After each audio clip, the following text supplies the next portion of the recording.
Louisiana Governor Bobby Jindal went on Morning Joe to attempt to eliminate what little chance he has of being president. He was asked who the best post-Reagan president is. Now, I'm going to go ahead and play the full response here so you get the full context. Let's watch. To give people a sense of your leadership, judgment, and views, who's been the best American president since Ronald Reagan and why? Well, look, obviously I think Ronald Reagan was the best. Since President Reagan, since President been the best Reagan. president? Well, look, why? You're asking me basically, since Reagan, we've had 2 Republicans and 2 Democrats, and I think there have been pros and cons. I think George W. Bush did an admirable job protecting our country against the threat after 9/11. His presidency was largely defined about keeping us safe against the threat of international terrorism. Right. I disagree with some of the spending decisions domestically. I think when you look at, I disagree with No Child Left Behind. I've never been a fan of that bill in terms of expanding the federal role in education. I think with Part D, it would have been good if we could have put premium support and other reforms in Medicare. Right. But ultimately, President Bush's presidency was redefined because of what happened on 9/11. His first and primary responsibility was to keep us safe. He did that. I know there were a lot of criticisms of his administration. His poll numbers weren't great when he left, but you've got to give him credit. He responded to the biggest challenge of our day. I obviously think that President Obama has been the most radical, most liberal, most ideologically extreme president in growing the size of government. President Bush Sr., you know, I think he certainly is an honorable man who led a great international coalition in Iraq. But if I had to pick between those presidents, I think President Bush, because George W. Bush, because he did what I think was the biggest challenge. He responded to the biggest challenge. Yeah, thank you for that. Exit stage left. Step aside, you're done. Your tiny little chance of ever being president has now been absolutely destroyed. Dude, did you miss the memo? I mean, for years now, the goal, the game plan from Republicans has been to pretend, George Bush? George W. Bush who? I don't know anybody named George W. Bush. Vote for that guy? I'm not even sure I voted for that guy. I don't know what you guys are talking about. It walked right into the trap. Walked right into the trap. They laid a bear trap, and Bobby Jindal's walking through the woods. He's like, my leg! Oh, God, it hurts! Oh, bear trap right here! And why does it say George W. Bush on it? That's strange.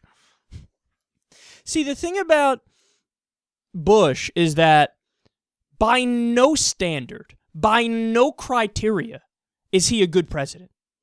None. None. Now, I'll come back to that in a second, but think of all the presidents post-Reagan.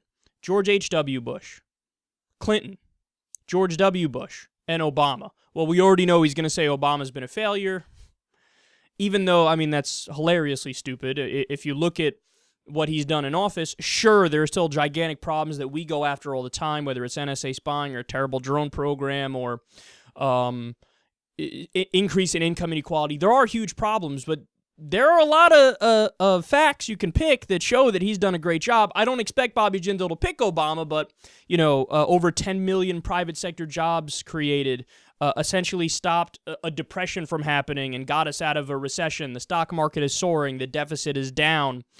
There are all these different areas where you could point to if you really wanted to be objective about it and say, yeah, Obama's been the best. Now, again, I don't expect Bobby Jindal to do it, but objectively, there was an argument there.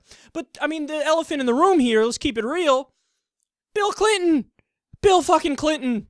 Bill Clinton literally left us with a surplus. Now, you guys supposedly care deeply about the deficit and the debt. Well, if that really is one of your main things, as conservatives and people like Bobby Jindal always say, then you have to pick Bill Clinton on that alone. But even putting that aside, did you know there were over 20 million jobs created under Bill Clinton? Now, you could argue, and it does make sense to say, oh, well, a lot of that had to do with the tech boom and the internet age and everything. For sure, for sure. I'm not denying that at all. But you also can't deny that it did happen while he was president, right? And this is one of the metrics that we use to try to figure out what presidents are good and what presidents are bad. So he left us with a surplus, over 20 million jobs created. And as far as wars go overseas, sure, there were a few debatable moves that Clinton made, but by and large, he was much more non-interventionist than other presidents. For the most part, to a certain extent, there was peace and prosperity. Certainly better than anybody else post-Reagan, but no, he just glosses right over him. He's like, George H.W., he's Republican. Yeah, he was all right, whatever. George W. Bush, fantastic. and he tried to pick little things he disagreed with him on. But look, dude, again, let's go through this now and be specific. So George W. Bush left us a $1.4 trillion deficit. You guys say you care about it. That's one of your main things. Well, but still, he's somehow better than Clinton and Obama. The debt doubled under him. There was a loss, get this, a net loss of 646,000 private sector jobs overall in his entire time in office. That's so bad that the president that the Republicans point to as a failure economically, they point to Jimmy Carter on that front. He created over 1 million jobs. His net job creation over his time in office was over 1 million. George W. Bush lost 646,000 private sector jobs. Again, capitalism is the private sector. He failed miserably. Less jobs when he left than when he came in office. But somehow he's still better than Clinton and Obama. I know. Please, the two wars, do we even need to discuss the massive failures that those were? George Bush essentially broke the Middle East. Him, Dick Cheney, Paul Wolfowitz, Donald Rumsfeld, they destabilized the Middle East when they got rid of Saddam and they de-Baathified the government, and they made it so that you basically planted the seeds that down the road would become a stronger Al-Qaeda and ISIS and all these jihadist groups. You killed massive numbers of civilians, and most importantly, it was the wrong country. It was the wrong country. They said Saddam Hussein was responsible for 9/11. He wasn't. Then they said, oh, he has weapons of mass destruction. He didn't. Then they just said, well, he's a bad guy.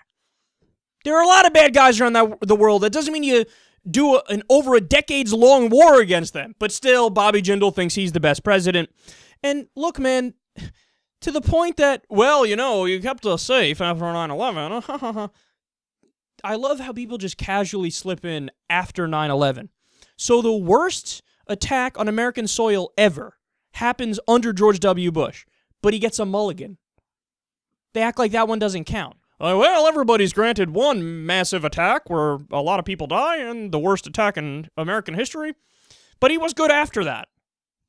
That's like saying, other than that Great Recession and the stock market crash, Bush was great with the economy. But that's a defining thing. And also, Bush had memos on his desk. Bin Laden determined to attack within the United States. What did he do about it? Bupkis. Nothing. But still, he's the best president post-Reagan. And then, as you heard me reference already, you had the stock market crash, you had the Great Recession, subprime mortgage crisis. I'm not kidding when I say there is absolutely no criteria by which George W. Bush is a good president. The only way which he's a good president is if you change the definition of the word good and the word bad and you flip it. In that case, if good meant bad, yeah, George W. Bush was a good president.